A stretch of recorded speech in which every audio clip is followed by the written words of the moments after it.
गुरुदेव आए रे बड़े ही सौभाग्य से, गुरुदेव आए रे बड़े ही सौभाग्य से।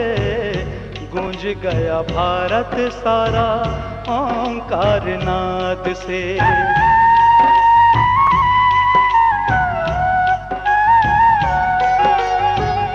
गुरुदेव आए रे बड़े ही सौभाग्य से।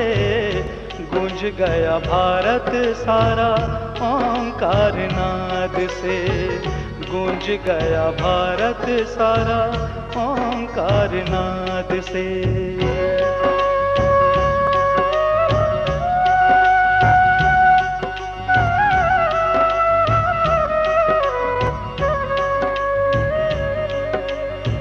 शोभाचार धर्म बनकर बैठा चुपचाप था।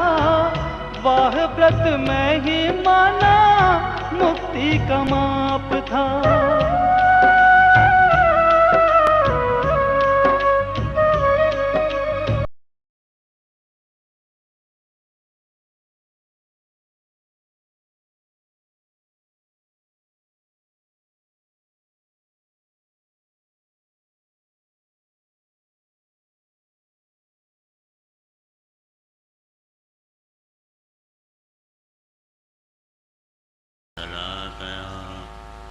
चक्षुरुन्मीलितं येन तस्मै श्रीगुरुवे नमः।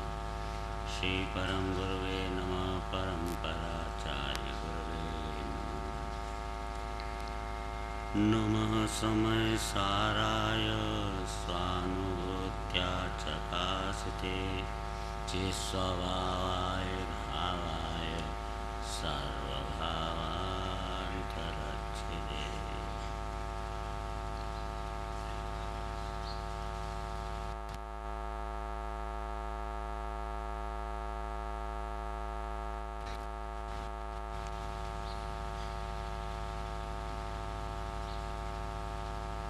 निजात्म के लिए शिखर शिविर महोत्सव की यह एक श्रुतधारा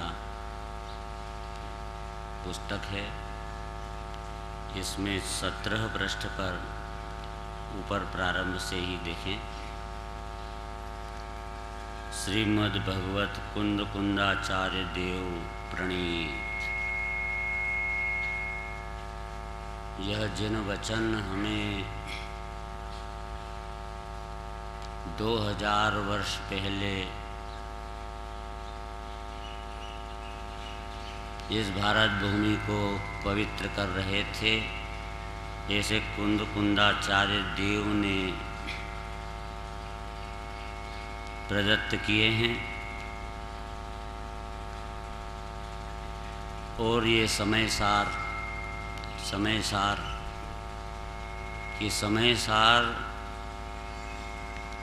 दो तरह के, एक तो समय दो तरह के।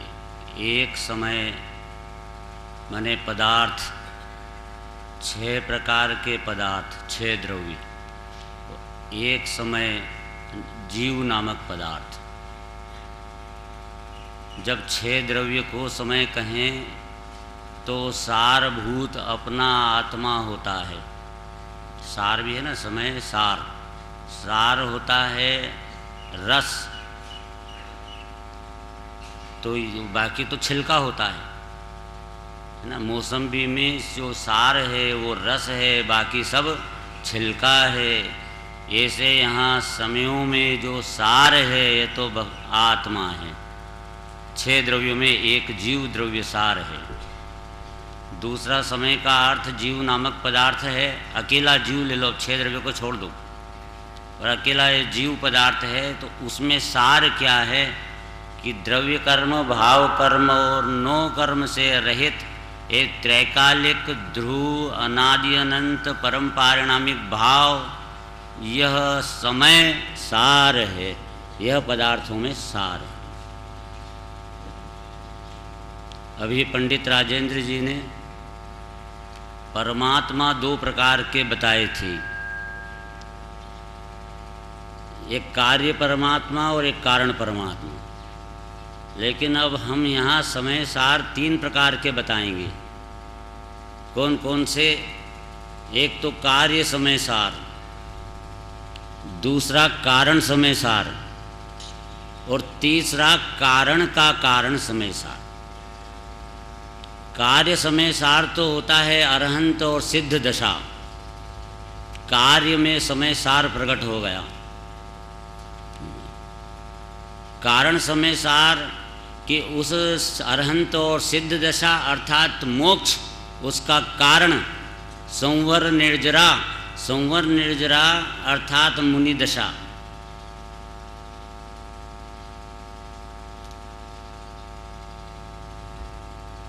कारण समय सार। तो कारण का कारण समय सार कौन है? तो ये कारण का कारण समय सार माने संवर निर्जरा का भी जो कारण है वह है भगवान आत्मा, अनादि अनंत ध्रुव। यह अंदर मेरे अंदर बैठा है, ऐसा नहीं मैं ही बैठा हूँ, स्वयं ही वही परमात्मा मैं ही बैठा हूँ। मेरे अंदर क्या बैठा? अंदर ये तो सब पर्याय बाहर हैं, और मैं कहाँ हूँ? मैं स्वयं अंदर हूँ। तो मेरे अंदर नहीं बैठा है, मैं स्वयं इन पर्यायों के अंदर बैठा हूँ। इन कारण कार्य समय सारों में, 3 सारों में, यहाँ जो पारिणामिक भाव रूप समय सार की घोषणा ये 320 गाथा में की जाना है। देखो, मोक्ष अधिकार की चूलिका के समापन पर श्रीमद् जयसेनाचार्य देव द्वारा रचित तात्पर्य वृत्ति टीका में कि समय सार की ये 320 नंबर की जो गाथा है, इस पर अमृतचंदाचार्य की आत्मख्याति टीका है, और एक जयसेनाचार्य द्वारा रचित तात्पर्य वृत्ति नामक टीका है। ये जो टीका चलेगी इसका नाम होगा तात्पर्य वृत्ति। अमृतचंदाचार्य की टीका का क्या नाम है? आत्मख्याति। और जयसेनाचार्य की टीका का क्या नाम है? समय सार की तात्पर्य वृत्ति। 320 गाथा का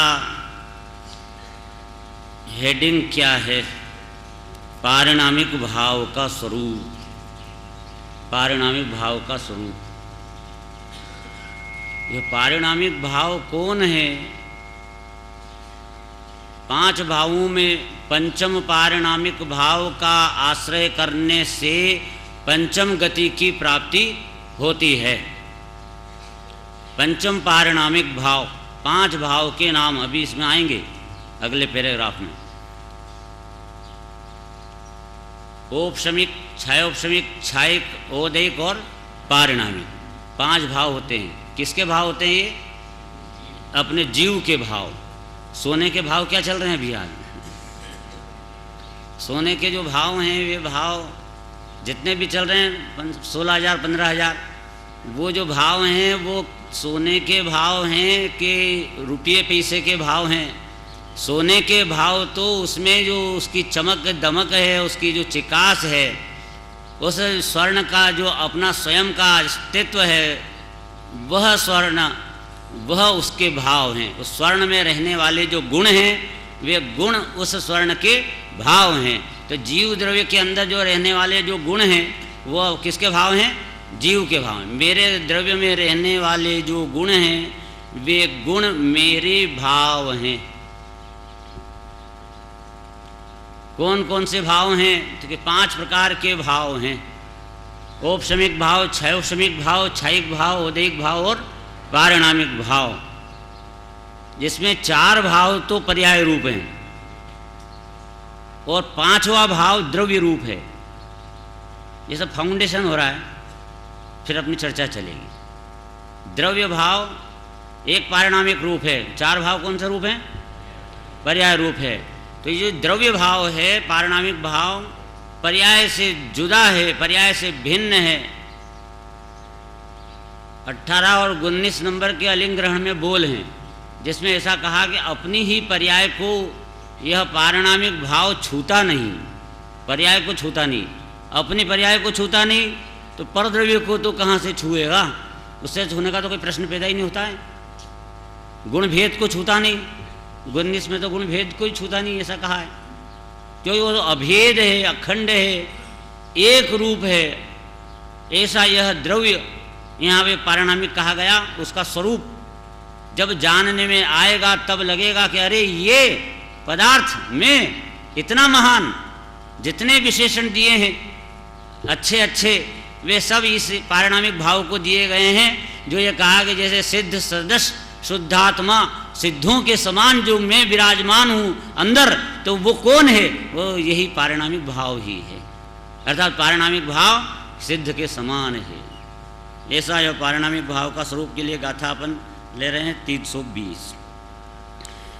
दिट्ठी जहेव नाणम अकारयं तह वेदयं चेव जानदीय बंधमोखम कमुदयं निजरं चेव जो नेत्र त्यों ही ज्ञान नहीं कारक नहीं वेदक अहो जाने ही कर्मोदय निर्जरा बंध त्यों ही मोक्ष को।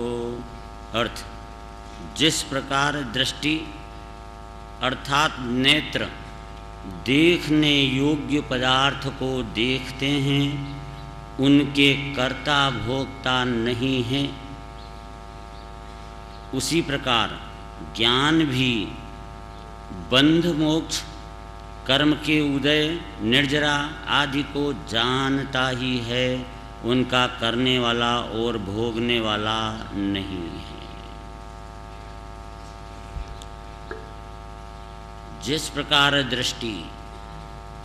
दृष्टि मतलब ये नेत्र आँखें, जिस प्रकार दृष्टि अर्थात नेत्र देखने योग्य पदार्थ को देखती हैं, ये आँखें इस सभा को देख रही हैं, उनके कर्ता भोक्ता नहीं है। ये नेत्र इस सभा को देखने का कार्य करती हैं, परंतु उनमें और किसी प्रकार का कोई परिवर्तन नहीं करती है, न करता है न भोगता है। नेत्र करता नहीं, नेत्र भोगता नहीं, नेत्र तो दृष्टा हैं। ठीक है, रोटी बनती हुई को नेत्र देखते हैं कि नेत्र रोटी को बनाते हैं। देखते हैं, बनाते तो नहीं, बन रही है सब, उसको नेत्र देखते हैं, न कि बनाते हैं। और रोटी खाते हुए को, भोगते हुए को नेत्र देखते हैं, नेत्र भोगते नहीं हैं। नेत्र रोटी खाते हैं क्या? न रोटी बनाते हैं नेत्र और न रोटी खाते हैं। इसी तरह यह आत्मा के पास भी नेत्र है, ज्ञान का नेत्र है। हाथ पांव है नहीं आत्मा के पास, ज्ञान का नेत्र है, ज्ञान से जानता है वह आत्मा जानने वाला इन समस्त जगत के पदार्थों का, अपनी स्वयं की पर्यायों का कर्ता भी नहीं है और भोक्ता भी नहीं है। ऐसा यह मैं परम पारिणामिक भाव हूँ। देखो, परम पारिणामिक भाव ऐसा कि जिसमें से ये जानने की किरण निकलती है, वो सब जानती है। पारिणामिक भाव में से जानने की किरण निकलती है, वो जानती है, सब जानती है। शिखर जी को जाने, भव्य आत्माओं को जाने, उनके सम्यक दर्शनादि को जाने, मिथ्या दर्शनादि को जाने, उसी तरह अपने स्वयं की पर्याय में उत्पन्न होने वाले स्वयं के सम्यक दर्शनादिक को जाने, मिथ्या दर्शनादिक हो उसको जाने, रागादिक को जाने, और इस प्रकार से संवर निर्जरा और मोक्ष हो उसको भी जानता है, करता नहीं है। यह 320 गाथा अकर्ता भाव की पराकाष्ठा की गाथा है। अकर्ता की पराकाष्ठा यानी इससे बड़ा अकर्ता भाव और कहाँ मिलेगा कि जहाँ पे स्वयं जीव को मोक्ष का भी कर्ता नहीं कहा गया, मोक्ष का भी अकर्ता कहा गया। अकर्ता कर्ता बुद्धि अलग बात है, वो मिथ्यात्व है, दोष है। जीव के ज्ञान में जानने की सामर्थ्य है, पर द्रव्य के करने की नहीं।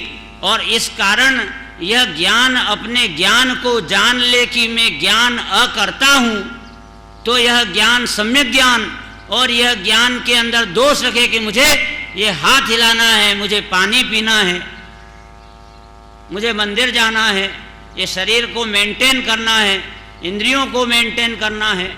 ये इस प्रकार का जो उस ज्ञान के अंदर भ्रम, ये ज्ञान में एक दोष है, भ्रम, और उसका नाम क्या है? उसका नाम है कर्ता बुद्धि। उसका नाम क्या है? कर्ता।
होता है कि नहीं होता है? ऐसे जब इसे एक एक समय की पर्याय अपने आप होने लग गई, यह मालूम पड़ गया रहस्य, तो निर्भर हो गया, निर्भर हो गया, एकदम कुछ नहीं करना, एक समय की पर्याय भी नहीं पलटना। ऐसे ज्ञान को जब निर्भरपना आता है, अकर्तापना, तो उस अकर्ता रूप ज्ञान की पर्याय में कौन बैठा होता है? तो भगवान आत्मा बैठा ही होता है, उसे कहीं खोजने जाना नहीं पड़ता, क्योंकि उस ज्ञान की पर्याय में पसरा हुआ जो बैठा है वो तो द्रव्य भगवान ही है और कोई दूसरा नहीं। ज्ञान की पर्याय की वेदी में देखो, वेदी में भगवान है, पर भगवान कब आते हैं? कि जब वेदी की शुद्धि होती, शुद्ध वेदी हो, वेदी की शुद्धि हो, तब जाकर भगवान उसमें आते हैं, स्थापना होती। ठीक है, ज्ञान की पर्याय में भगवान आत्मा आएगा, तो कैसे आएगा? भगवान आत्मा अपनी ज्ञान की पर्याय की वेदी में आएगा। ज्ञान की पर्याय हो गई वेदी, और अपना द्रव्य हो गया भगवान स्वयं, तीन लोक का नाथ। अब अपने इस ज्ञान की पर्याय के अंदर अपना भगवान तीन लोक का नाथ आकर बैठे। कब बैठे? कि तू पर्याय की शुद्धि तो कर, कि पर्याय की शुद्धि कर, शुद्ध होएगा तो बैठेगा भगवान आत्मा। तो उस शुद्धि में, उस ज्ञान की पर्याय में जब तक तुझे ज्ञेय के आकार में ऐसा लगता है कि ये राग का ज्ञेय घुस गया है, ऐसा पर ज्ञेय के साथ ज्ञान में एकत्व लगता है। ये एकत्व और कर्तृत्व दो अलग अलग चीज है। और अभी किसका निषेध कर रहे थे हम? कर्तृत्व का। और कर्तृत्व उत्पन्न क्यों होता है? एकत्व से। एकत्व से माने ज्ञान की पर्याय में ज्ञेय आ गए, अंदर आ गए, जैसे दर्पण में हाथी आकर बैठ गया। सिद्धांत ध्यान रखना है। दर्पण में एक बाहर हाथी है और एक दर्पण के अंदर हाथी। दो हाथी हैं कि एक हाथी है? एक है, पर अभी दो देखना, पहले दो देखना फिर एक पे आना। पहले दो देखना, व्यवहार को पहले स्थापित करना, फिर एक को उठा देना, और फिर एक को देखना, फिर एक को देखना, और उसके बाद फिर क्या देखना कि फिर उस वो व्यवहार है, एक दिखना भी व्यवहार है, उसको भी उड़ा देना। और उस एक हाथी भी नहीं दिखना दर्पण में, अकेला दर्पण ही दर्पण दिखना, हाथी गायब, तो निश्चय प्रकट हो जाएगा। चलो लगाओ वहां से कि दो हाथी, एक तो बाहर हाथी इधर दौड़ता हुआ आया और एक दर्पण के अंदर भी दौड़ता हुआ दिख रहा है। दो हाथी में से अब दर्पण में कौन सा हाथी? दर्पण की बात कर रहे हैं, बाहर के हाथी की बात नहीं कर रहे। दर्पण में कौन सा हाथी? दर्पण का हाथी कि बाहर का हाथी? बाहर का हाथी नहीं, दर्पण का हाथी। अब देख तो रहा है दर्पण के हाथी को और समझ रहा है कि ये इसमें बाहर का हाथी घुस गया है। ठीक है, गलती पकड़ में आ गई। ज्ञान की पर्याय के दर्पण में ये बाहर की सभा देख रहा है। ये एक सभा शिखर जी में, ऐसी दो सभा समझ में आ गई। एक तो ये सारे सब बैठे हैं अपने हजारों जीवराज भव्य, और ऐसी की ऐसी एक सभा अंदर ज्ञान के अंदर दर्पण में झलक रही, ज्ञान दर्पण में। इस बात को तो मान रहे हो कि नहीं मान रहे हो कि अंदर भी ऐसी कैसी सभा बिल्कुल झलक रही है? आंखें बंद करो आप, अब ये सभा दिखना बंद हो गई ना, अब फिर भी देखो कि यहाँ पे इस प्रकार की सभा दिख रही है कि नहीं दिख रही है? तो दिख रही है, ज्ञान में ज्ञेयाकार बन रहा है, ये बन रहा है। तब ये ज्ञान का जो आकार बन रहा है, कहाँ? बाहर की सभा तो आपने आंखें बंद कर रखी थी और फिर भी अंदर दिख रहा है। देखो पार्श्वनाथ भगवान की टोक, आंखें बंद करो, बोलने में देर लगी, चरण तो दिखने लग गए, दिखने लगे, सबको दिखने लगे। अब वो ये जो चरण दिख रहे हैं, ये यहाँ ज्ञान में दिख रहे हैं कि वहाँ ऊपर पार्श्वनाथ टोक पर दिख रहे हैं? ज्ञान में दिख रहे हैं, क्योंकि वहाँ से तो अपनी आंखें बंद है भी, और वहाँ तो गए भी नहीं, अपन यहाँ बैठे हुए हैं और इधर ही देख रहे हैं, इधर ही जो बना है। तो अब वो जो चरण का आकार बना है वो ज्ञान से बना हुआ है कि वो मिट्टी का, पत्थर का बना हुआ है? ज्ञान से बना हुआ है। तो ये अंदर की सभा जो ज्ञान के अंदर मुझे दिख रही है, अब दो दर्पण में, दो सभाओं में से, इसी तरह हर जगह दो लगाना। पहले एक रोटी आए आपकी थाली में, तो कितनी रोटी दिख रही है? दो, एक तो बाहर और एक मेरे ज्ञान में। अब इन दो रोटियों में से मेरे ज्ञान में मैं कौन सी रोटी को जान रहा हूं, मैं कौन सी सभा को जान रहा हूं? कि मैं ज्ञान की बनी हुई सभा को जान रहा हूं और समझ क्या रहा हूं कि ये आत्मार्थी जीव अंदर बैठे हुए हैं। तो ज्ञान की पर्याय बैठी हुई, ज्ञान की सभा बैठी हुई है, इसमें तो ज्ञान बैठा है, बाहर के जीव कहां बैठे हुए हैं?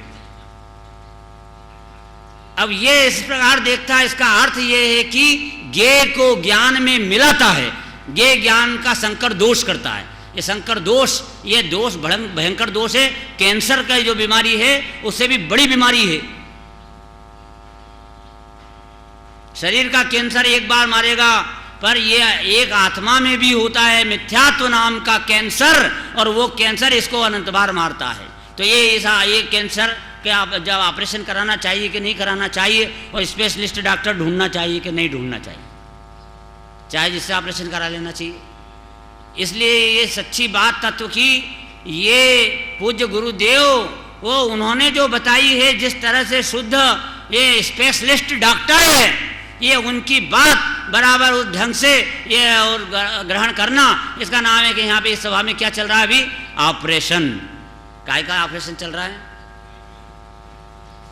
मिथ्यात्व रूपी कैंसर की गांठ का ऑपरेशन चल रहा है।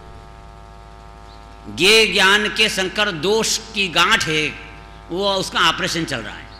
वो ज्ञान में ज्ञान ही ज्ञान जानने में आ रहा, ज्ञान में ये ज्ञेय के आकार, ज्ञेय तो जानने में नहीं आ रहे, ज्ञेय के आकार तो बन रहे हैं, उसमें आकार बन रहे हैं। ज्ञेय के आकार, दो रोटी बताई, दो हाथी बताए, दर्पण में कौन सा हाथी? दर्पण का। यह हाथी किसका बना हुआ है?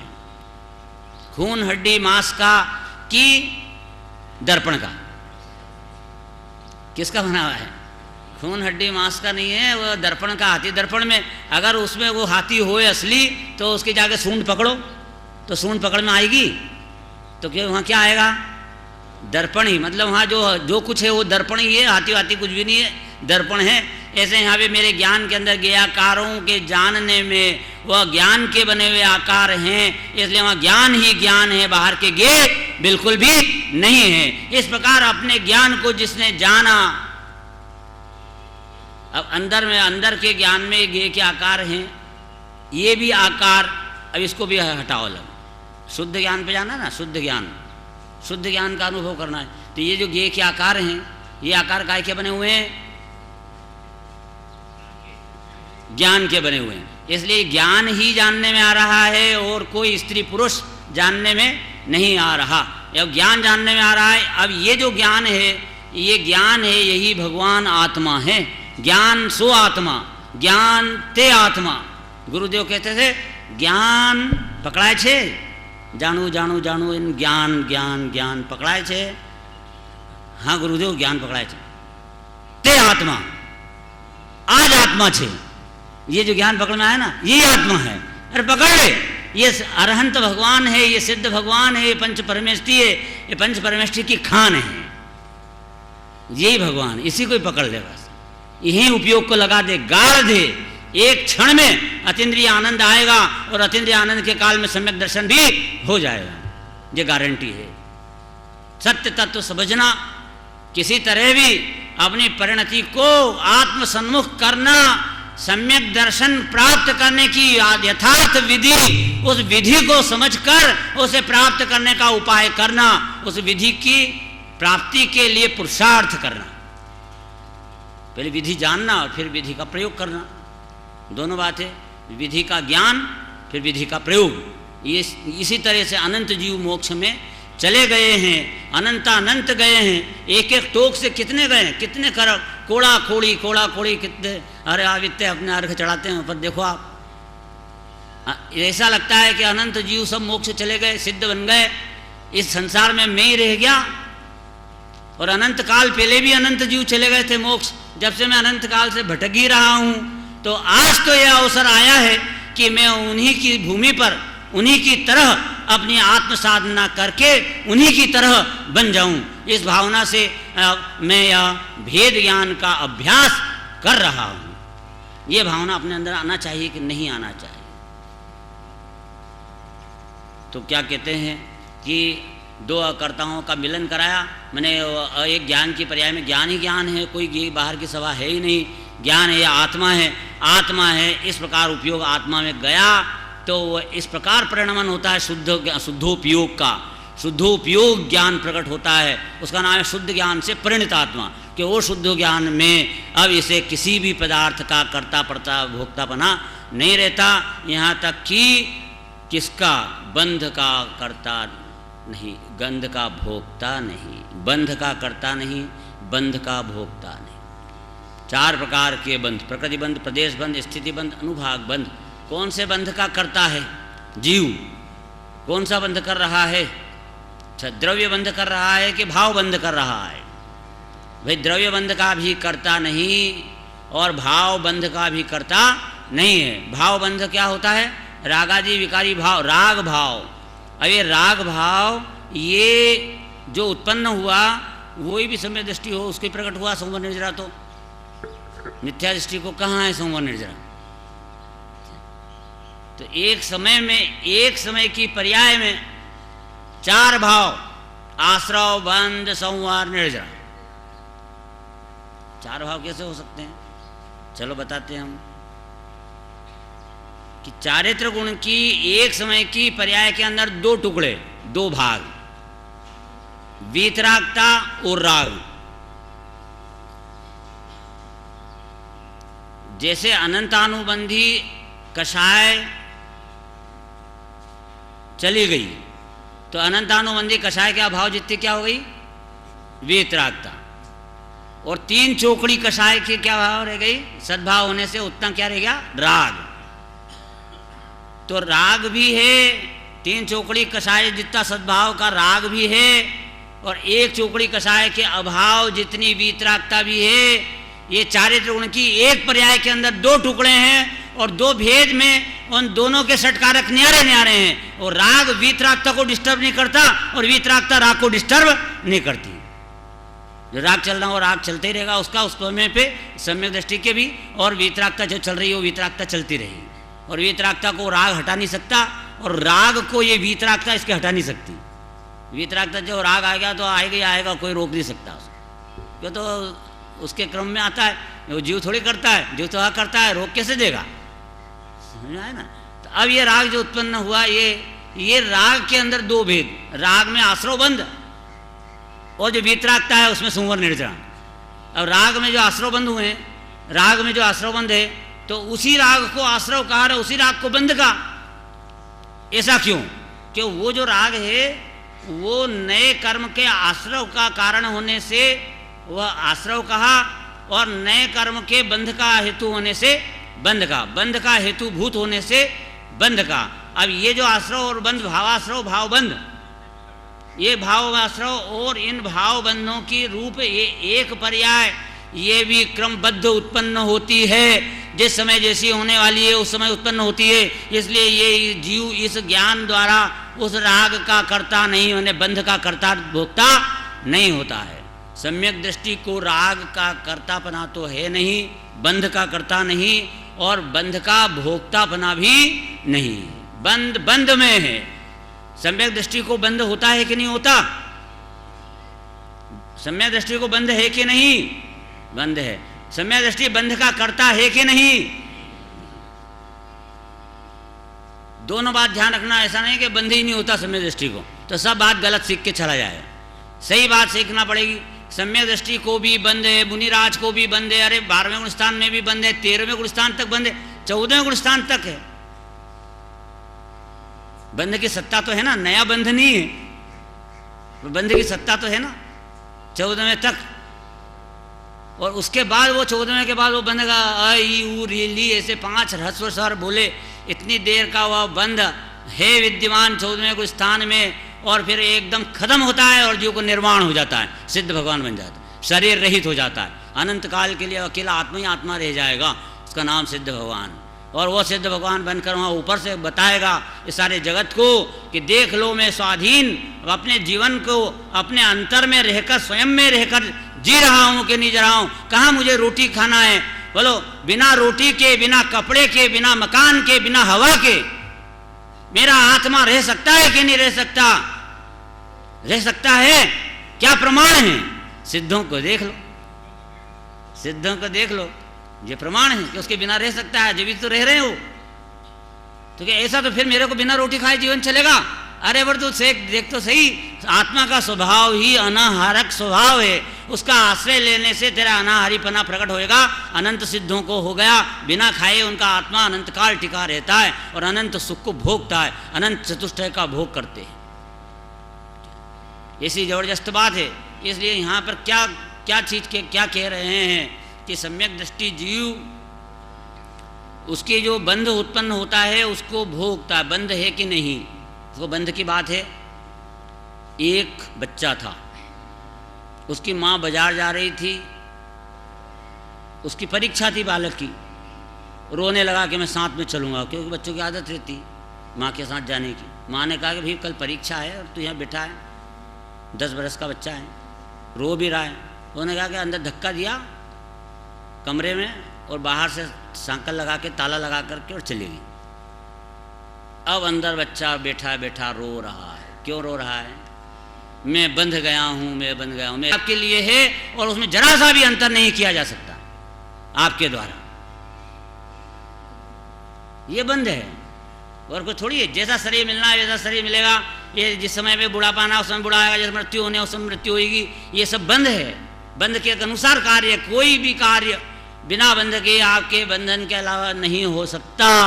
इसलिए ये जो बंध हैं, तो वो बच्चा रो रहा था कि मेरे को सांकल लगा दी, मेरे तो ताला लगा दिए और मैं अब क्या करूं, मैं तो उनके साथ जा ही नहीं सकता है।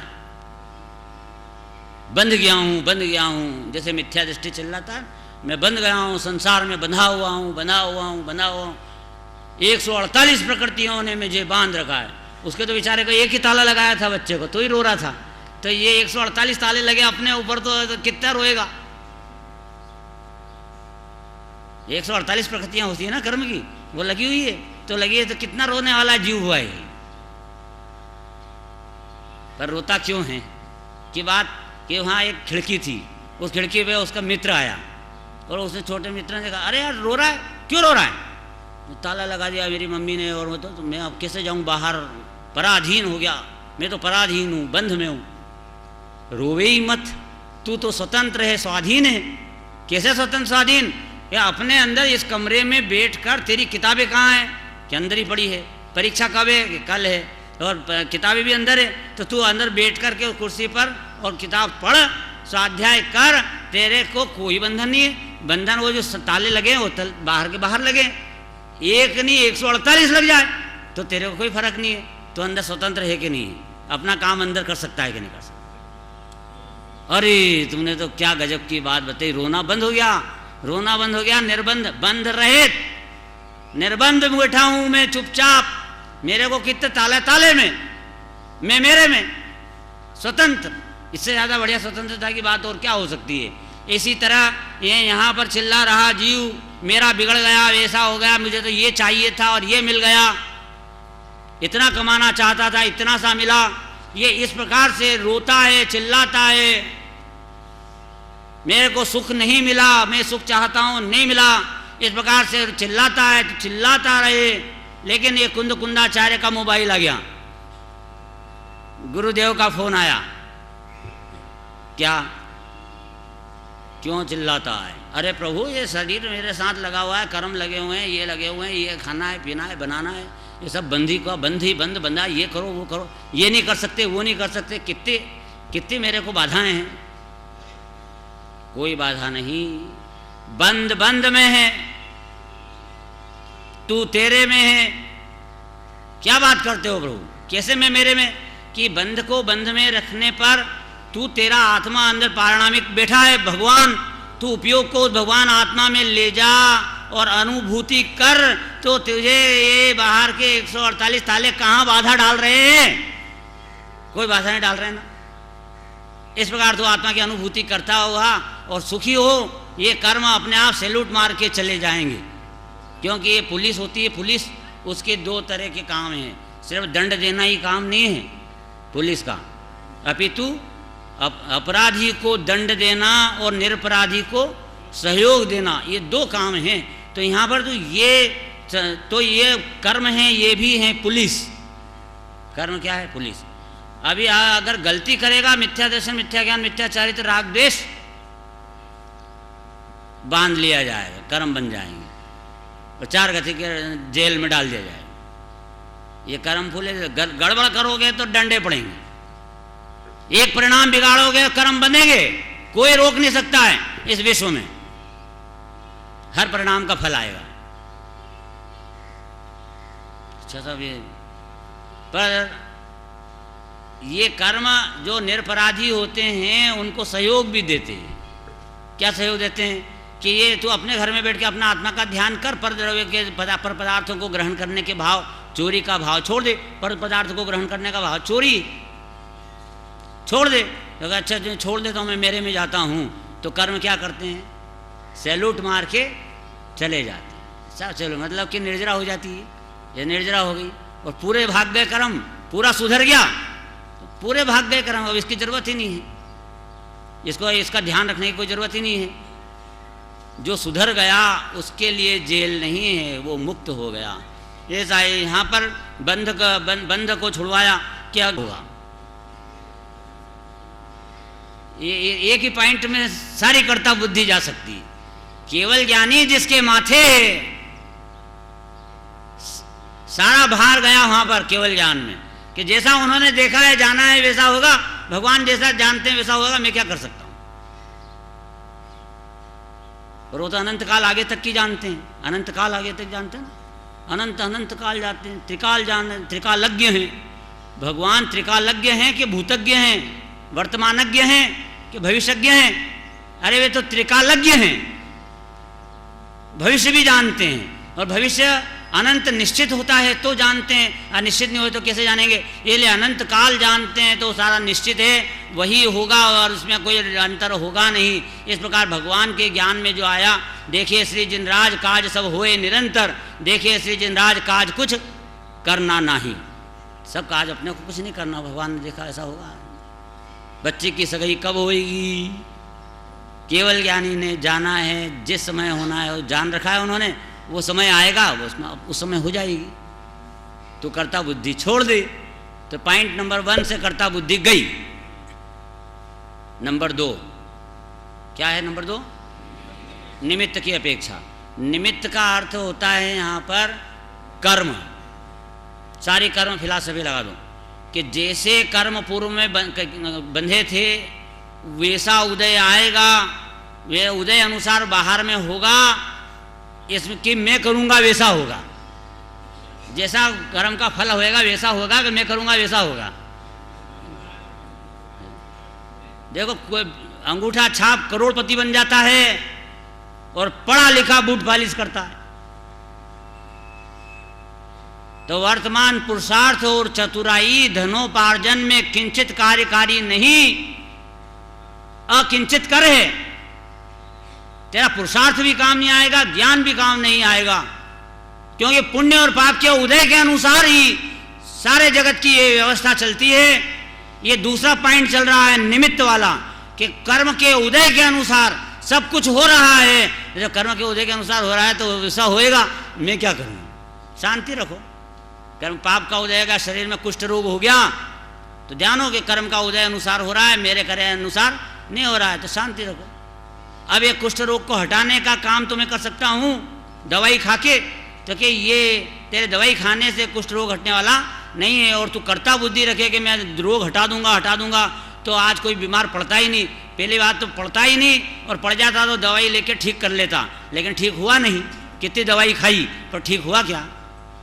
रोज खा रहा है दवाई, सबके जेब में देख लो कोई ना कोई दवाइयाँ पड़ी होंगी, लेकिन ये सब खाते खाते भी बीमार का बीमार पड़ा हुआ है, ठीक होता ही नहीं। फिर भी मानता जाता है कि दवाई खाने से ठीक होता हूँ, और दवाई से ठीक नहीं होता है। साता वेदनी का उदय आता है तो ठीक होता है, असाता वेदनी का उदय आता है तो बीमार पड़ता है। इसलिए साता असाता के जुम्मे छोड़ दो इस शरीर को। अपने बीमार हुए तो भी कर्म के जुम्मे, और सुधरे स्वस्थ रहे तो भी कर्म के जुम्मे। मैं तो अकर्ता हूँ, ज्ञाता हूँ।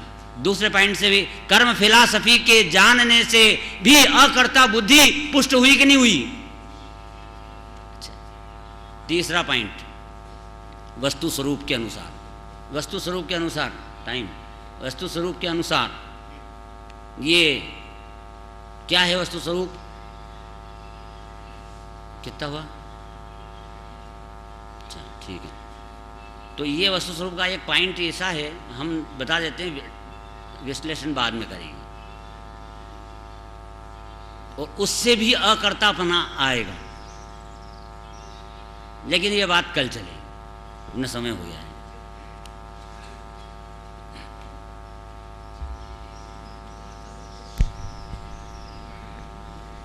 हूँ ज्ञायक्षु एम नक्की कर, ये 3 गुरुदेव श्री के वाक्यों से मंगलाचरण से शिविर का प्रारंभ हुआ। और यही 320 गाथा का संदेश कि दो अकर्ताओं के मिलन से आनंद पुत्र की उत्पत्ति होना, ऐसे 320 गाथा का रस उद्घाटन अभी पंडित प्रदीप कुमार जी साहब झांझरी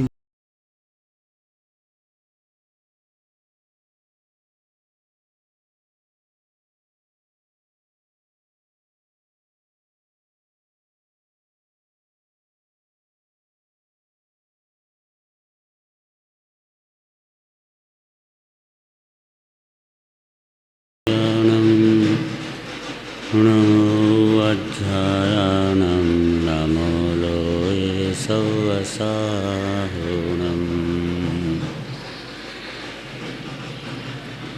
नमः समय साराय स्वानुभूत्या चकाशिते चित्स्वभावाय भावाय सर्वभावान्तरक्षिते।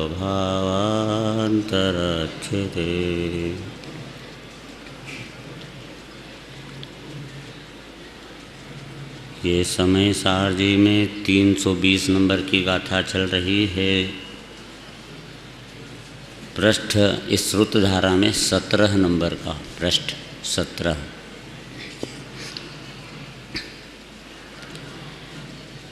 दिट्ठी जहेवनाणम् अकारयं तः वेदयं चैव जानदीयबन्धमोक्षं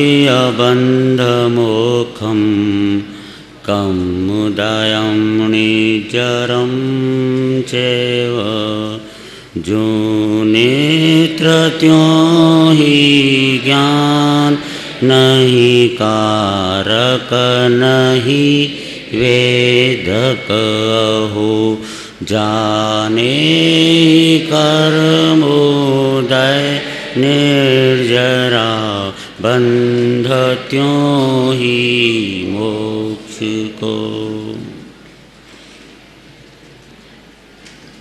इस देह देवल में समय सार विराजमान है, जिसका दूसरा नाम है शुद्धात्मा,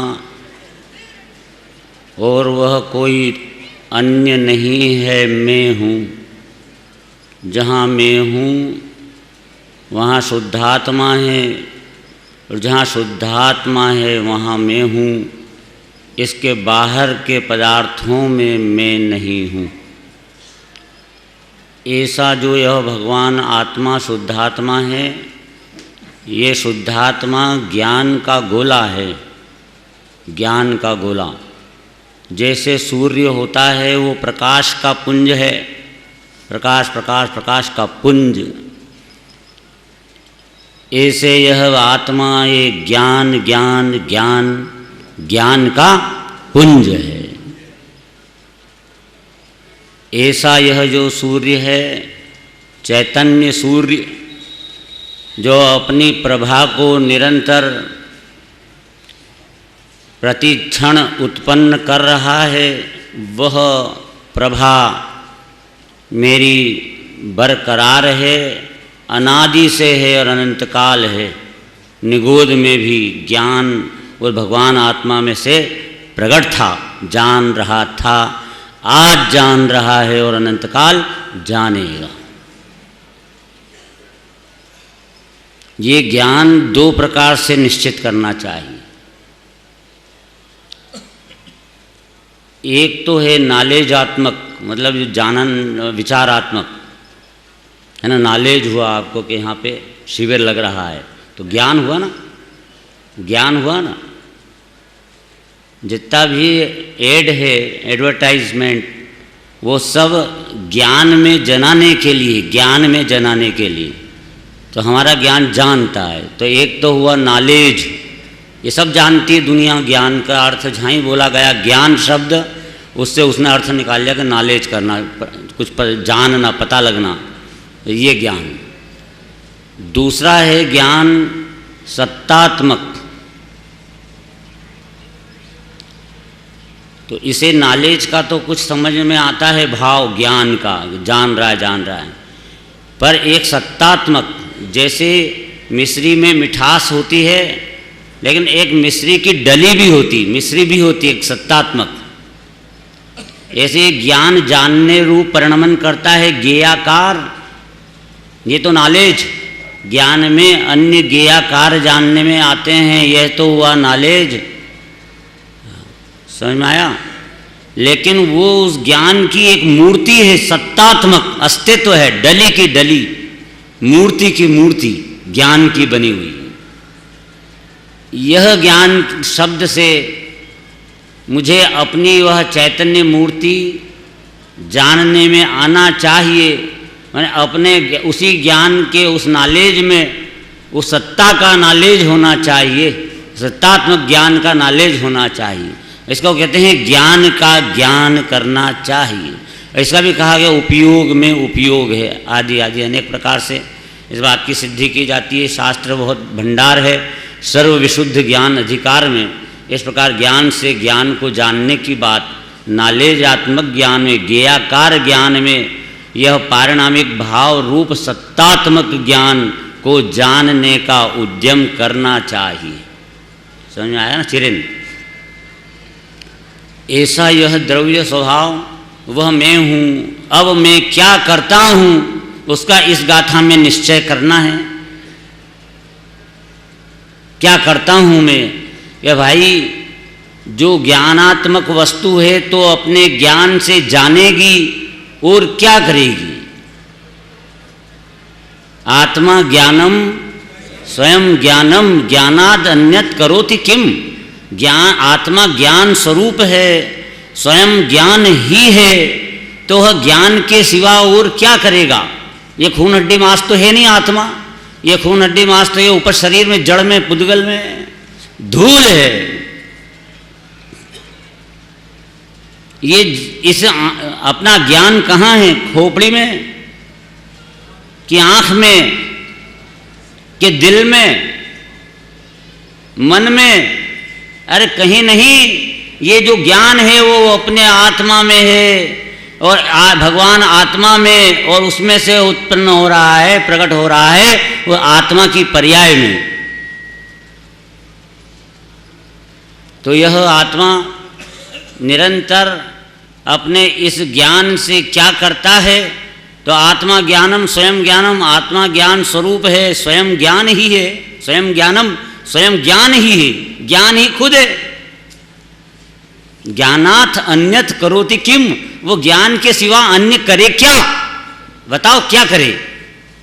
परभावस्य कर्तात्मा मोह अयम व्यवहारिणाम। ये मैं परभावों का करता हूँ, यह अज्ञानी जीवों का मोह है।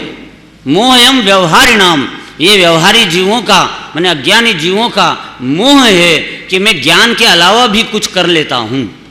उसके लिए यहाँ निषेध किया 320 गाथा में कि भाई तू नेत्र, ज्ञान नेत्र वाला है, तू करने धरने वाला नहीं है। कितने नेत्र हैं तेरे? 2 नेत्र की 1 नेत्र। ये जो बाहर के 2 नेत्र हैं ये तो चमड़े के नेत्र हैं। इस चमड़े में से कुछ ज्ञान हो जाएगा, जान लेगा, ऐसा संभव नहीं है। मेरा 1 नेत्र ज्ञान नेत्र है। यह कौन सा नेत्र है? आगम तीजा नेत्र बखाना, ये तीसरा नेत्र है। ये तीसरा नेत्र किसका होता है मालूम है? शिव जी का। और कौन है शिव जी? ये यहाँ बैठे शिव, माने कल्याण की मूर्ति। शिव माने सुख की मूर्ति। ऐसा ये सुखमयी ये पदार्थ, ये शिव यहाँ बैठा और इसमें जानने का नेत्र खुलता है। जिस क्षण तीसरी आंखें खुल जाएगी इस जीव की, तो समझना कि ये इस जीव का यह शिविर में आना सफल हुआ और ये मनुष्य भाव सफल हुआ। और ये मनुष्य भाव सफल हुआ का अर्थ ये मनुष्य भाव सफल ही नहीं हुआ, आने वाला अनंत काल सफल हो गया। क्योंकि जिसका यह जन्म सफल होता है, सुधर जाता है, उसके आगामी समय भी सुधर जाते हैं। और जिसका यह जन्म बिगड़ जाता है, उसके आगामी समय, आगामी काल में आने वाले भव भी बिगड़ जाते हैं। क्या करना है? जानना है। जानना है, इतना तो करना है। तो इतना क्या करना है? तो जानना तो अपने आप सहज है। जानने की पर्याय भी मुझे नहीं करना हो तो अपने आप उत्पाद होती। पर द्रव्य का तो कुछ नहीं करना, उनको जानना। तो जानने की ड्यूटी लगी है क्या मेरी? जो मैं जानूं, जानने रूप कार्य को तो करूं, कि जानने का कार्य नहीं करना है। वह जानने का कार्य भी अपने आप सहज स्वभाव से होना है। यह होने का है धर्म, करने का नहीं, धर्म नहीं है। जैन धर्म टू बी का नाम है, टू डू का नाम नहीं है। टू बी होता है, करता नहीं है। जो सम्यक्त सन्मुख के प्रकरण में जो आया मोक्ष मार्ग प्रकाशक में, उसमें भी ऐसा लिखा कि इसे किसी पुण्य योग से ज्ञानावरणादिक कर्म के का क्षयोपशम हुआ। हुआ लिखा कि किया लिखा? हुआ। सब ऑटोमेटिक है ना। अपने को ज्ञानावरणी कर्म का क्षयोपशम हुआ कि मैंने ज्ञानावरणी कर्म का क्षयोपशम किया? ज्ञानावरणी कर्म का क्षयोपशम हुआ भी है ना। बंध त्यों ही मोक्ष को, बंध को भी जानता है, उदय को भी जानता है, वो बात चल रही है।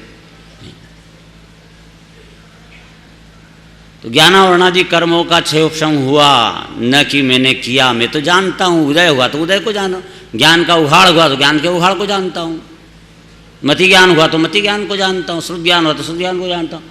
करता क्या हूँ? और फिर इससे इस जीव में तत्व विचार करने की शक्ति प्रकट हुई।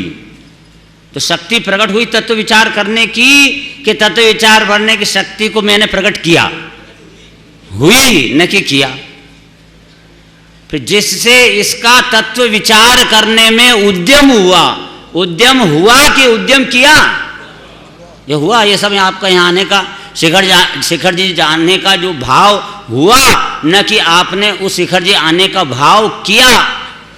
और भाव भी नहीं किया तो शिखर जी आने की क्रिया तो मैंने बिल्कुल की नहीं, पर उस भाव ने तो क्रिया की आने की। शिखर जी आने की क्रिया मेरे को इच्छा हुई थी, इसलिए तो आए ना। अपन अपनी इच्छा से बाहर के काम नहीं होते, और अपनी भावना से अपनी इच्छा नहीं होती, अपने ज्ञान से अपनी इच्छा नहीं होती। इच्छा होना होती है, वैसी इच्छा होती है। और बाहर की क्रियाएं पुद्गल की जिस प्रकार की होने वाली है वैसी होती हैं। और अपने जीव में जानना पना, जैसा जानने में आने वाला है वैसा जानना पना होता है। और उससे भिन्न परम पारिणामिक भाव, ध्रुव सत्ता जैसी विराजमान है वैसी ही विराजमान रहती है। कोई कर्ता धर्ता इस जगत में है नहीं।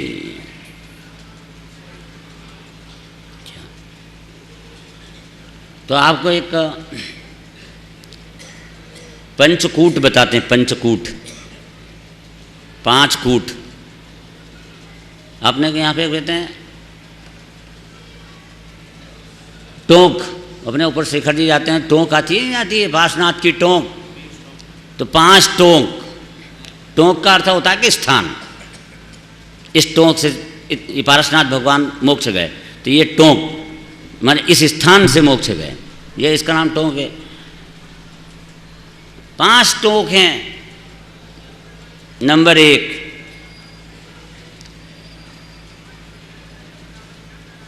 संयोग की। ठीक है। नंबर 2,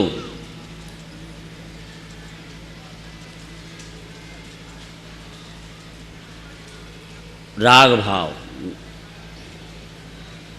मतलब ओदैक, राग भाव लिखना उसमें। दूसरी टोंक, टोंक एक राग की टोंक। तीसरी टोंक ज्ञान, ज्ञान की टोंक। ठीक है। और चौथी टोक, ये पारिणामिक भाव द्रव्य की टोक। अच्छा, और पांचवी टोक ये अतीन्द्रिय आनंद की टोक है। समझ में आया कि नहीं आया?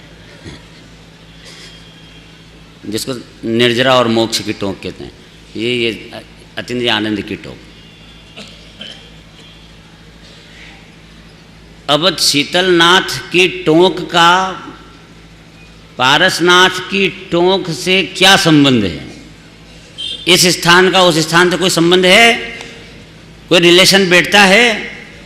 ये अपनी स्वतंत्र है और वो स्वतंत्र है। ऐसे ये इन पांचों टोकों में कोई का किसी प्रकार का कहीं संबंध बैठता ही नहीं।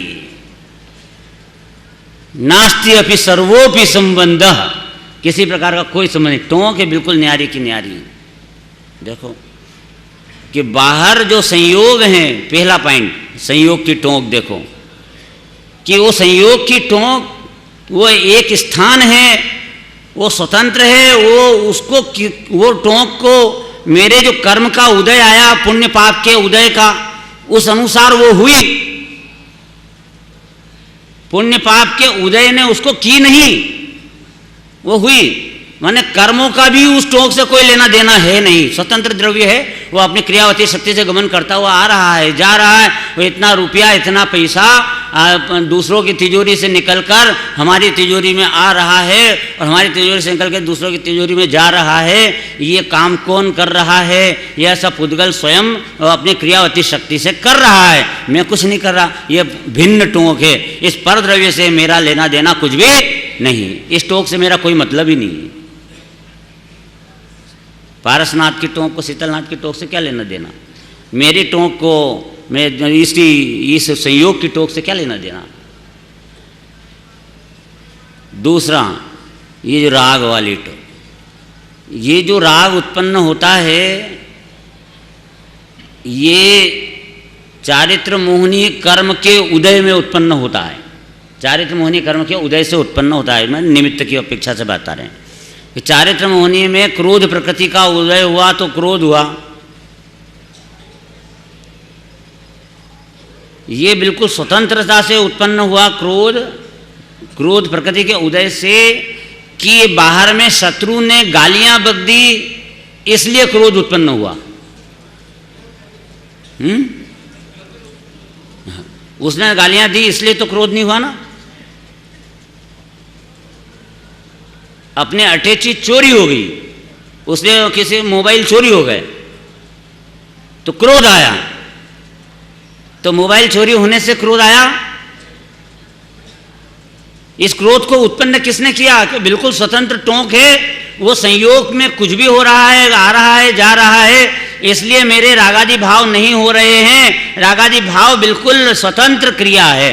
देखो अपनी थाली के अंदर 16 पकवान रखे, उसमें हमें कौन सा क्या खाना? गुलाब जामुन खाना, तो गुलाब जामुन खाने का राग आएगा अंदर में कि मैं गुलाब जामुन खाऊं, ये राग आया। तो ये जो राग उत्पन्न हुआ, इस राग को किसने किया? उधर गुलाब जामुन उस थाली में से किसने कराया? उसमें राग को किसने कराया? अगर थाली के वे पकवान राग कराते तो गुलाब जामुन की राग क्यों हुआ? वहां तो रोटी पड़ी थी, उस समय रोटी खाने का राग क्यों नहीं हुआ और गुलाब जामुन खाने का राग क्यों आया उस समय? इसका अर्थ है कि बाहर के पदार्थ राग नहीं कराते, ये जीव स्वयं राग रूप परिणमित होता है षटकारक से और उसमें मोहनी कर्म उदय निमित्त होता है। इतनी राग की स्वतंत्र सत्ता देखेगा तो एक परद्रव्य से दृष्टि हट जाएगी कि वे मेरे को राग कराते हैं, वे क्रोध कराते हैं और उन्होंने तो गड़बड़ कर दी, उन्होंने तो ऐसा कर दिया। ये परद्रव्य के ऊपर आरोप देने की जो वृत्ति है, ये सब समाप्त। यदि ये समझेगा कि ये जो विकार है ये सब षटकारक से अपने आप होते हैं, ये इसकी टोंक बिल्कुल अलग है। अब ये जो राग हुआ, इससे ज्ञान तो हुआ कि नहीं हुआ? राग आया अपने को अंदर में, कौन सा राग आया? नमो हरिहंताणम, नमो हरिहंताणम का विकल्प आया। तो हमको हमारे ज्ञान में क्या आया? नमो हरिहंताणम का विकल्प जानने में आया। विकल्प तो कुछ जानता नहीं ना। नमो अरिहंताणम रूप जो राग उत्पन्न हुआ अंदर, विकल्प उत्पन्न हुआ, ये नमो अरिहंताणम का वह विकल्प उस विकल्प को नहीं जानता। जानता है क्या? राग जानता है कुछ? राग तो अंधा है। तो ये नमोकार मंत्र का जो विकल्प है वो कुछ नहीं जानता। उस विकल्प को मेरे ज्ञान में झलकता है, ज्ञान में जानने में आता है। मेरा ज्ञान उस राग को जानता है। तो जो ज्ञान हुआ मुझे नमोकार मंत्र का, वह ज्ञान उस नमोकार मंत्र से हुआ कि नहीं हुआ? क्रोध का उदय था तो क्रोध का ज्ञान हुआ, क्रोध आया तो क्रोध का ज्ञान हुआ, मान आया तो मान का ज्ञान आया, लोभ हुआ तो लोभ का ज्ञान हुआ। तो लोभ का ज्ञान हुआ तो लोभ से ज्ञान हुआ कि नहीं हुआ? लोभ का ज्ञान हुआ कि नहीं हुआ? लोभ का ज्ञान हुआ और लोभ से नहीं हुआ। वहां लोभ था इसलिए लोभ का ज्ञान हुआ, ऐसा नहीं हुआ। क्यों? क्योंकि लोभ की टोंक अलग है और ज्ञान की टोंक अलग है। ये ज्ञान अपना स्वतंत्रता से नया अस्तित्व ज्ञान गुण में से घड़कर वो ज्ञान की पर्याय जानने की निकलती है अपने उत्पाद के कारण से, पर्याय के जन्म क्षण में, या ज्ञान की पर्याय के षटकारक से। ज्ञान की पर्याय को ज्ञान की पर्याय ने, ज्ञान की पर्याय से ज्ञान की पर्याय के लिए, ज्ञान की पर्याय में से ज्ञान के पर्याय के आधार पर ज्ञान की पर्याय को बनाया। क्रोध से ज्ञान नहीं, ज्ञान से क्रोध नहीं, ज्ञान से ज्ञान और क्रोध के कारण क्रोध। हे क्रोध क्रोध माही, हे ज्ञान ज्ञान माही। इस प्रकार से दोनों का बिल्कुल अंतर एकदम कर लो। तो ये हुए अलग ज्ञान की टोंक। और इसमें पंचाध्यायी है, उसके अंदर तो बिल्कुल इसकी भिन्नता जो बतलाई, उसमें कहा कि भाई राग से ज्ञान क्यों नहीं होता, तो ज्ञान जो हुआ राग के कारण से क्यों नहीं हुआ, तो उसके कारण बताए कि राग तो चारित्र मोहिनी कर्म के उदय से हुआ, और ये ज्ञान है वो तो ज्ञानावर्णी कर्म के 6 उपशम से हुआ। तो ज्ञानावर्णी का 6 उपशम अलग ही काम कर रहा है, आपका ज्ञान अंदर से जो आना है वो अलग काम कर रहा है, और ये चारित्र मोहिनी का उदय वो अपने आप राग बनाया जा रहा है। और तू राग से ज्ञान का रिलेशन जोड़ रहा है। कितना अंधा बन गया है, कितना मूर्ख बन गया है, कितना ज्ञानी हो गया है, मिथ्या दृष्टि बन गया है। समझ में आया? ज्ञान है वो ज्ञानावर्णी के 6 उपशम से हो रहा है। अपने को कौन सा ज्ञान होना है इस समय में? ज्ञानावर्णी कर्म का 6 उपशम निमित्त है, उसमें राग हुआ, उस कारण से राग का ज्ञान थोड़ी हुआ। इस सभा में किसका ज्ञान करना है? वो ज्ञान आपको वही होगा कि जो अंदर, जैसा ज्ञान का 6 उपशम है वैसा, ये बाहर के पदार्थों से नहीं होगा, राग से नहीं होगा, ज्ञान ज्ञान से होगा। उसके बाद है चौथा पारिणामिक भाव, त्रिकाली ध्रुव, जिसका की स्वरूप यहाँ पर इस 320 गाथा में बताया गया है। तो वो जो स्वरूप परम पारिणामिक भाव एक त्रैकालिक ध्रुव सत्ता है, अनादि अनंत। भगवान बैठा है अंदर में सबके। वो जो ध्रुव, क्योंकि द्रव्य न हो तो ये पर्याय आई कहां से ज्ञान की? ये जो हम ज्ञान की पर्याय जो आई कहां से? ये द्रव्य न होता तो आती नहीं। ये कहकर उस पर्याय का द्रव्य के साथ संबंध नहीं बता रहे, अपितु ये पर्याय हुई है तो द्रव्य है ही है ऐसा ज्ञान करा रहे हैं। लेकिन जो द्रव्य है उस पर्याय के करने का कुछ भी कार्य नहीं करता है। वह द्रव्य तो अकर्ता ज्ञायक परमात्मा है, अकर्ता ही है, त्रैकालिक अकर्ता है। हेतु समझ में आते जाना, हेतु अकर्ता बने के उसके। ये जो ध्रुव है बिना द्रव्य के पर्याय होती नहीं। अरे बिना आटे के रोटी बनती नहीं, बिना सोने के अंगूठी बनती नहीं। अरे द्रव्य तो चाहिए तभी तो अंगूठी बनेगी। मिट्टी तो चाहिए, मिट्टी द्रव्य होए तो घड़े रूप पर्याय होए। अगर पर्याय के घड़े रूप पर्याय तो हो रही है मेरी, पर उसमें द्रव्य है ही नहीं तो मिट्टी नहीं है। मिट्टी नहीं है तो ये घड़ा बना कैसे? मिट्टी द्रव्य, घड़ा पर्याय। ऐसे भगवान आत्मा रूपी द्रव्य, उसकी जानने रूप पर्याय। तो ये जानने रूप पर्याय के अंदर द्रव्य ही व्यापक है। लेकिन जो द्रव्य व्यापक है वो द्रव्य में ही व्यापक, द्रव्य द्रव्य में है, उसका पर्याय के साथ कोई लेना देना नहीं है। कर्तृत्व भाव बिल्कुल भी नहीं है। ऐसा वह पारिणामिक भाव की टोंक बिल्कुल स्वतंत्र न्यारी ध्रुव। इसीलिए कहा कि वो जो ध्रुव हूं मैं, तो वो क्या करे? क्या करे? बंध न करे, जाने कर्म का उदय जाने, निर्जरा जाने, मोक्ष जाने, कुछ नहीं जाने मतलब ज्ञान रूप परिणमित होता है भगवान आत्मा, कुछ भी नहीं करता, अपने आप हो। जो दुनिया में जैसा भी हमारे साथ होना है, अपने नरक गति आ गई तो नरक गति को हमारा आत्मा क्या कर रहा था? जान रहा था। जान रहा था कि नहीं जान रहा था? 4 इंद्रिय मच्छर हुए अनंत बार, निगोद में गए तो कोई बात ही नहीं है। तो वहाँ पे जो 4 इंद्रिय मच्छर बनकर उड़ रहे थे, तो हमारा आत्मा उस मच्छर की पर्याय को क्या कर रहा था? जान रहा था। सोच समझ के बोलना जरा, कल बता दिया हमने। जान रहा था कि नहीं जान रहा था? जान रहा है कि नहीं जान रहा है? जान रहा था ना, बिल्कुल गलत। मच्छर की पर्याय में जीव सम्यक दृष्टि तो हो नहीं सकता, क्यों? सेनी पंचेंद्रिय हुए तो ही सम्यक दृष्टि बन सकता है। तो जानता कौन है? सम्यक दृष्टि। मिथ्या दृष्टि नहीं जानता कि मैं जानता हूं, समझ आया? या इसलिए मिथ्या दृष्टि तो करता होता है, एक वो मिथ्या दृष्टि तो करता तो वहाँ जो मच्छर में 4 इंद्रिय में, 1 इंद्रिय में, 2 इंद्रिय में, तो नियम से मिथ्यात्व भाव से ही परिणमित हो रहा है। मिथ्यात्व भाव से परिणमित आत्मा वह नियम से या रागादि विकारी भावों का कर्ता होता है, न कि ज्ञाता होता है। लेकिन एक्चुअल में ज्ञाता, पर ये ज्ञाता को ज्ञाता नहीं जानता है, वो तो सम्यक दृष्टि होएगा तब जानेगा।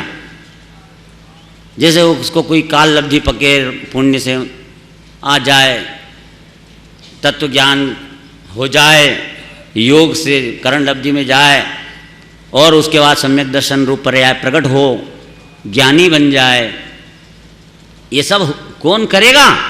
अपने आप होएगा। जिस काल में अपने में सम्यक दर्शन होना है होएगा, मोक्ष होना है उस काल मोक्ष होएगा। जैसा होना है वैसा ही हो रहा है, मेरा कुछ नहीं कर रहा। मैं तो पारिणामिक भाव बिल्कुल अंदर में न्यारा बैठा हुआ हूं, और उसकी टोंक ही न्यारी, स्थान ही न्यारा है। अन्य स्थान से 29 भाव का ओकड़ला, उससे दूर बताया कि नहीं? आत्मा स्थान भिन्न है, संयम स्थान, लब्धि स्थान, उससे भी मेरा द्रव्य न्यारा है। ऐसा इसका नाम है टोंक जुदी है। और उसके बाद आया अतीन्द्रिय आनंद। ये जो पर्याय समझदार हुई कि अरे मैं तो जानता हूं, ये करता तो हुई नहीं, मैं तो पागल बन रहा हूं, ऐसा ये ज्ञान जान के एक्टिव हुआ, ज्ञान एक्टिव हुआ, जागृत चेतना आई ज्ञान में। चिर निद्रा ने ली अंगड़ाई, अनादि की सुषुप्त निद्रा में जो यह जीव सोया था, निद्रा को ले रहा था, वो उसने अंगड़ाई ली, पलटा मारा, और एकदम जीव चेत था। अरे मैं कौन हूँ? मैं तो भगवान हूँ, मैं कहाँ है भटक रहा हूँ? 1 इंद्रिय, 2 इंद्रिय, 3 इंद्रिय, 4 इंद्रिय, क्या ये 5 इंद्रिय, नरक में, तिर्यन में, नारकी में, देव में, अनादि से भटक रहा, अनादि से। ये मैं तो यहाँ तो मुझे मालूम पड़ रहा है केवली की वाणी से कि यहाँ द्रव्य है, ध्रुव है, भगवान है, अनादि अनंत है। तो ऐसा जानकर वह अपने उपयोग को उस पारिणामिक भाव की तरफ ले जाता है। क्या करता है? क्या करता है? ले जाता है। ले नहीं जाता है, उपयोग उस काल में उसकी काल लब्धि पकी तो वह अपने आप अंदर जाता है, ले नहीं जाता है। कर्ता बुद्धि नहीं रखना। अरे अपनी ज्ञान की पर्याय को भी बाहर परद्रव्य से हटाकर स्वद्रव्य में लगाने का कर्तृत्व भाव नहीं लाना है। ये ज्ञान को पलटने के भी कर्तृत्व में तो मिथ्यात्व का ही पोषण करेगा और सम्यक की उपलब्धि नहीं हो पाएगी। ये ज्ञान की पर्याय भी अपने आप आती है, अपने आप आती है। सब ये काम सब अपने आप, ज्ञान के उपयोग मेरे अपने आप तो अपने आप आ जाएगा। उद्यम तो करना पड़ेगा, पुरुषार्थ लिखा है शास्त्र में कि वो करना नहीं पड़ेगा, पुरुषार्थ भी हो जाता है। पुरुषार्थ की पर्याय भी, वीर गुण की पर्याय भी होने वाली है, वो होती है और आने वाली आ जाती है। उस अनुसार ही वो उसका पुरुषार्थ भी चलता रहता है और ज्ञान की पर्याय भी अपनी आत्मा की तरफ ढलती रहती है। मैं कौन हूँ? भगवान आत्मा हूँ। मेरे को नहीं ध्यान करना है, मैं तो ध्यान का विषय ध्येय हूँ। ऐसा जिसने अपने को जाना, ज्ञान जिस पर्याय ने मुझे जाना, वो पर्याय मेरे सन्मुख हुई, स्वतंत्रता से हुई, और जो सन्मुख हुई तो उसके अंदर अतीन्द्रिय आनंद आया, निर्मल पर्याय का उत्पादन हुआ। और वो जो निर्मल उत्पादन हुआ, वह निर्मल उत्पादन अतीन्द्रिय आनंद, वह भी एक टोंक है, बोलो यह आनंद किसने उत्पन्न किया? स्वतंत्र एक स्टोक का उस टोंक का क्या संबंध? आनंद का किसी से संबंध नहीं है। आनंद आनंद है, वो उस परद्रव्य ने तो दिया नहीं, और अपना उपयोग आत्मा के पास आया इसलिए वो आनंद आया, ऐसा भी नहीं। वो आनंद उस समय में उस पर्याय में आना था इसलिए आया, और उपयोग इधर जाना था इसलिए गया, और द्रव्य त्रिकालीय ध्रुव वहाँ विराजमान रहना था इसलिए विराजमान रहा।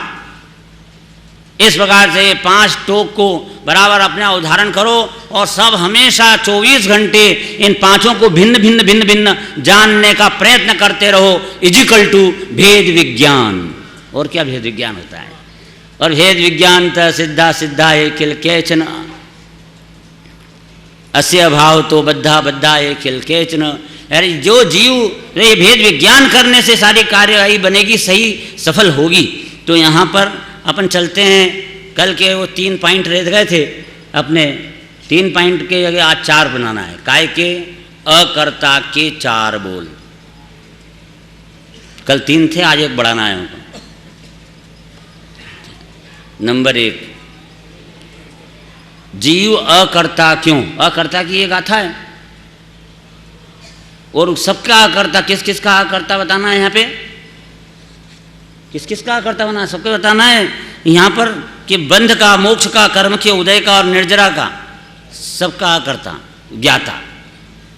अकर्ता बोलो कि ज्ञाता बोलो, एक ही बात है, ये तो आपको मालूम होगा।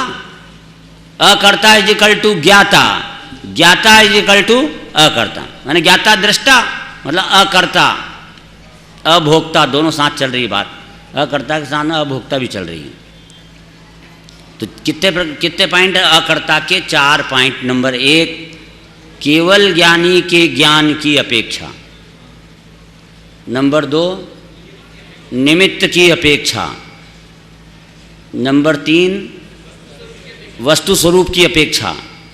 नंबर 4,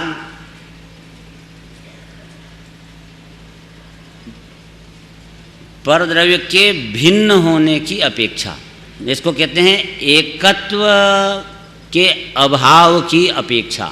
जहाँ एकत्व नहीं है वहाँ कर्तृत्व नहीं है। ऐसा भिन्न द्रव्य है। ये जो गाथा है इसमें भिन्न शब्द का बड़ा महत्व है कि मोक्ष को क्यों नहीं जानता, क्योंकि मोक्ष को क्यों नहीं करता, क्योंकि भिन्न है। सारा गुरुदेव ने उसको हर पॉइंट पे भिन्न को आधार बनाया। भिन्न, मैंने पूरा गुरुदेव का यह प्रवचन बहुत शांति से हृदयंगम किया, और उसमें उन्होंने ये अकर्ता बनाने के लिए जो हेतु बताया, वो ये आश्रव का, बंध का, संवर का, निर्जरा का, मोक्ष का, ये पारिणामिक भाव से भिन्न है। इसलिए भिन्न को करे कैसे? करे कैसे मतलब एकत्व नहीं तो कर्तृत्व नहीं है। कर्ता का बुद्धि कहाँ होती है? कि जहाँ एकत्व होता है वहाँ होती है। और एक जुड़े बिना कर नहीं सकता, जुड़े बिना कर नहीं सकता। अलग अलग रहें ऐसे से तो कैसे करे? समझ में आ गई कि नहीं बात? ऐसे दूर दूर हैं तो अब ये हाथ इधर है और ये इधर है, दूर दूर हैं, तो ये हाथ इस हाथ का कैसे करेगा? खूब करे कि मैं करूँ करूँ करूँ करूँ, तो ये तो ऐसा कैसे ही रहेगा, कुछ कर नहीं सकता। और करने के लिए क्या करना पड़ेगा? इसको जॉइंट होना पड़ेगा, जुड़ना पड़ेगा, तो फिर ये इसको ऐसे ऐसे कर सकता है। तो एक द्रव्य दूसरे द्रव्य में जॉइंट होते ही नहीं है, बिल्कुल न्यारा न्यारा ही बैठा रहता है। तीसरे नंबर की गाथा समय सार, एक द्रव्य दूसरा द्रव्य को अड़ता नहीं। एक द्रव्य बीजा द्रव्य ने अड़तो नहीं, छूतो नहीं, न्यारे न्यारे। ये द्रव्य अलग, ये अलग। अब ये द्रव्य इसका कैसे करे? जीव द्रव्य इस पुद्गल का कैसे करे? अड़ता ही नहीं।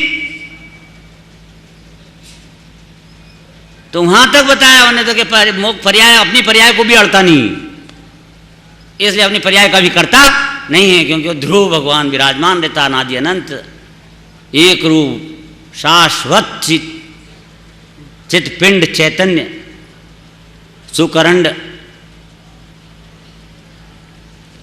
च्युत पुनि कल निते। ऐसा यह भगवान है ज्ञान शरीरी त्रिविध कर्म मल वर्जित सिद्ध महंता। तो यह भगवान सिद्ध भगवान 3 कर्म से रहित हैं कि यहाँ पे अब मैं भी ज्ञान, मैं क्या ज्ञान शरीर हूँ कि मैं पुद्गल शरीरी हूँ? सिद्ध भगवान तो ज्ञान शरीरी, और मैं कौन सा शरीरी? औदारिक शरीरी। मैं भी ज्ञान शरीर, और वे त्रिविध कर्म मल वर्जित, मन तीन कर्म द्रव्य कर्म भाव कर्म नौ कर्म से रहित। और मैं कौन सा हूं कि द्रव्य कर्म भाव कर्म नौ कर्म से सहित, मैं भी रहित। इसलिए दादा की सुबह की गाथा में ये आया था कि इसलिए भगवान के सिद्ध भगवान के समान मेरे होने से मैं भी 8 कर्म से रहित ही हूँ वर्तमान में, और 8 गुण से अलंकृत हूँ, 8 कर्म से रहित हूँ। सिद्धों के जो गुण हैं उससे मैं वर्तमान में अलंकृत हूँ, आभूषित हूँ। ये द्रव्य मेरा अलंकृत है, मैंने आभूषित है। मेरा ये द्रव्य कोई खाली खोखला बारदान नहीं है, ये अनंत गुणों के माल से भरचक है। वैभववान हूं, अंतर से वैभववान हूं मैं। ऐसा यह द्रव्य स्वभाव मेरा, यह पारिणामिक भाव है। ये यहाँ पर उसमें अपने को पहला नंबर का कि भाई केवल ज्ञानी के ज्ञान की अपेक्षा, केवल ज्ञानी ने जैसा जाना है वैसा होगा, मैं कैसे करूँगा।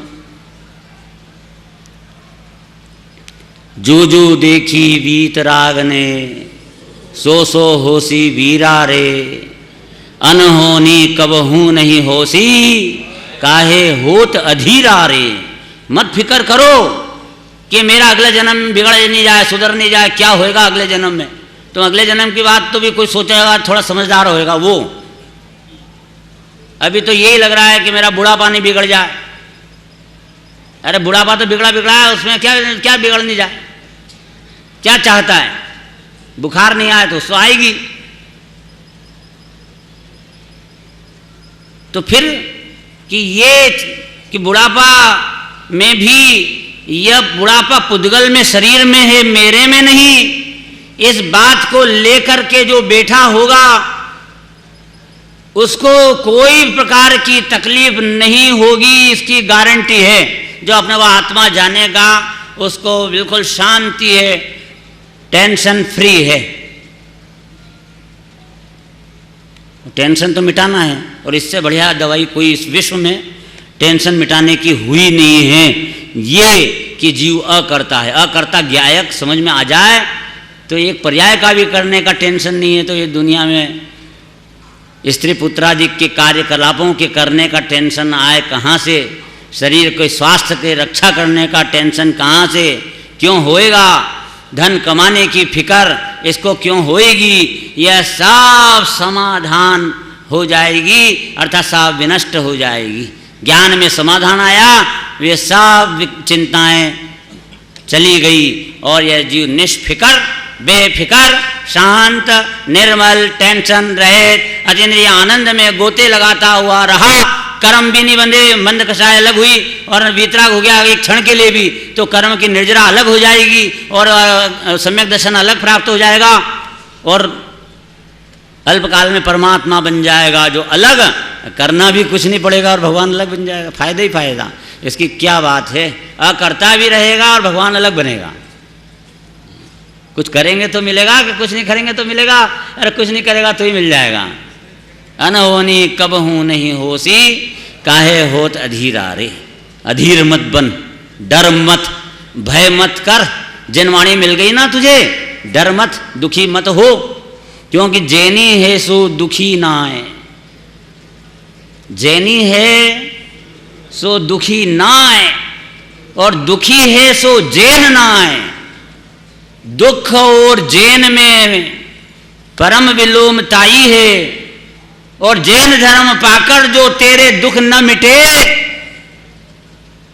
तो दुख मेटन की बोलो और क्या दवाई है। इस दुनिया में और क्या दवाई है जैन धर्म के अलावा। जैन धर्म अंजनवटी, आंजे सुगुरु प्रवीण। जो सुगुरु प्रवीण गुरु होते हैं, चतुर पुरुष, चतुर गुरु, जिनके ज्ञान में नय और प्रमाण का स्वरूप निरंतर निर्मल है, समझ में ज्ञान उसमें काम करता, वर्क कर रहा है, जिसकी नयों में जिसकी चतुराई है, ऐसा वह सुगुरु यह भव्य जीवों के आँख में, ज्ञान के नेत्र में, चमड़े की आँख में नहीं, ज्ञान की आँख में वह अंजन आंजते हैं। कौन सा अंजन? जैन धर्म अंजन बटी, जैन धर्म को आंजते हैं। समझ में आया? जैन धर्म कोई मामूली बात समझ रहे जाएगा। दूसरी बात, निमित्त की अपेक्षा। निमित्त का मतलब ये होता है 8 प्रकार के कर्म। जैसा कर्म का उदय होएगा वैसा होएगा, कि मैं करूँगा वैसा होएगा। सोचा आपने कभी? ये जैसा उदय होएगा वैसा होएगा। हमने तो एक इसलिए कहा कि एक भाई साहब थे, वो बहुत बड़े दुखी रहते थे। उनसे कहा कि चलो यार वही चलो स्वाध्याय करने चलो, अपना कल्याण करने में लगो, आत्मकल्याण करना, अकर्ता भाव सोचो जरा। तो बोलने लगे कि मेरे को टाइम ही नहीं है, बहुत बड़े भयंकर काम है, ये फिक्र वो फिक्र, दुकान की फिक्र, घर की फिक्र, अकेला इकलौता, और ये मैं कैसे कर सकता हूँ। बढ़िया उपाय बताया हमने। दूसरा पॉइंट चल रहा है निमित्त का। निमित्त के लिए उदाहरण दे रहे हैं कि तुम्हारे पास पैसे की तो कोई कमी नहीं है ना, कि हाँ नहीं है भाई बहुत पैसा है, तो कि फिर एक नौकर रख लो, वो सब काम कर देगा और तुम मंदिर जाके बैठ जाना, धर्म ध्यान करना। कितनी बढ़िया बात है। तेरे को फुर्सत नहीं मिल रही, तो ये फुर्सत नहीं मिलने का अर्थ ये है कि तू नौकर हो गया, नौकर। क्यों? करे सो नौकर, नहीं करे सो प्रभु। तो तू तो कर रहा है और करने से फुर्सत नहीं, मतलब कितना बड़ा नौकर हो गया है। ये चक्रवर्ती है, वो झाड़ू थोड़ी लगाएगा, कुछ नहीं करेगा, चक्रवर्ती है। तो क्या करूं मैं? कह नौकर रख लो आप, आराम से सब कार्यवाही वो सब निपटा देगा और तुम्हारे को फुर्सत ही फुर्सत हो जाएगी। तुम बिल्कुल दिन भर आके सुबह से पूजा करो, भक्ति करो, तीर्थ यात्रा करो, स्वाध्याय करो, चिंतन करो, मनन करो, ध्यान करो, उपास करो, जो कर सकते हो सब करो। धर्म की क्रिया, कोई तकलीफ नहीं है, सब करो। ये अपनी भूमिका है। अष्टमी 14 को हरी मत खाओ, कम से कम अष्टानिका में पूरा 8 ही दिन मत खाओ, पर्व में बिल्कुल हरी नहीं खाना। एक टाइम खा सको तो अच्छा, नहीं तो 2 टाइम में खाना। दिन भर तो मत चरना, और दिन भर भी खाए तो खा लेना, पर रात को तो मत खाना। जितनी ताकत है उतना करना। या अपनी शक्ति कीजिए शक्ति प्रमाण, शक्ति बिना श्रद्धा धरे। तो कि हाँ बात तो समझ में आ रही है आपकी, बिल्कुल बेर पर। अभी आजकल क्या ऐसे नौकर मिलते नहीं है, बात तो समझ में आ गई आपकी। पर नौकर ऐसे नहीं मिलते हैं कि जो सब काम संभाल लें और मैं मंदिर आके बैठ जाऊं। तो क्या अच्छा हाँ ऐसी बात है। अगर ऐसे अगर हम आपको नौकर दे दें ऐसा, तो फिर तो मंदिर आ जाओगे। प्रॉमिस करो पहले, यहाँ बिल्कुल प्रॉमिस, आप नौकर दे दो मेरे को, बिल्कुल ऐसा कि जो जिसमें कोई रिस्क नहीं है, तो मैं बिल्कुल आने को तैयार हूँ। मैंने कहा दिया? कहाँ दिया? जिनवाणी के पन्ने में बताकर दिया। देखो तुम्हारे अंदर 8 प्रकार के जो कर्म बैठे हैं, उसमें जो अघातिया कर्म हैं, वे अघातिया कर्म के जो अघातिया कर्म हैं वे नौकर हैं। वे जैसा बाहर में उदय होगा वैसा करेंगे, उदय के अनुसार बाहर की सारी व्यवस्था मेंटेन करेंगे। शरीर को निरोग बनाना है तो वो सातावेदनी कर्म का वो मेंटेन करेगा। शरीर में रोग लाना है तो असातावेदनी मेंटेन करेगा, वो मेंटेन ही करना है। असातावी रोग लाना भी, समझ में आए ना? क्योंकि अपने उदय कर्म के न्याय से काम चलता है सब। इस प्रकार से वो कर्म, ये नौकर यहाँ यही कि ये कर्म जैसे उदय में आ रहे हैं वैसे ही हो रहा है, तो फिक्र ही मत कर, तो ध्यान कर अपनी आत्मा का बैठ के बिल्कुल निर्विकल्प होके।